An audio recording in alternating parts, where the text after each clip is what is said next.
Hi guys, ලොකු ගානක් වියදම් කරන්න නැතුව යන්න පුළුවන් ලස්සන ෆැන්සි කැෆේ එකක් මේක.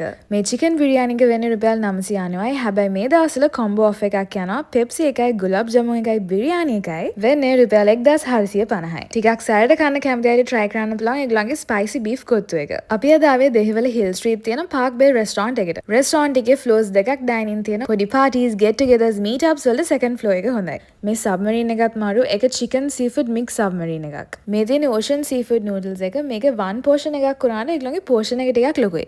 මේක නම් ලොකුවට සැර නැහැ පොඩි ළමයෙක්ට උනත් කන්න පුළුවන්. drinks වලට අපි ගත්ත blue punch මොහිත එකයි mango and passion juice එකයි. තව milk shakes, fruit juice, mojitos, fizzy drinks වගේ drinks ಜಾති තියෙනවා. menu එකේ නම් කැම ಜಾති ගොඩක් තියෙනවා මොකද මේක multi cuisine restaurant එකක්. rice, pasta, kottu, burgers, submarine, තව starters, side dishes වලට hot butter cuttlefish, devil prawns වගේ කැම ಜಾති ගොඩක් try කරන්න පුළුවන් Park Bay restaurant එකට ආවොත්. desserts වලට අපි try කරා tres leche එකක් මේකත් රහට තිබ්බා. Park Bay කියන්නේ halal restaurant එකක්. මෙතන කෑමත් quality රහටත් තිබ්බා. bye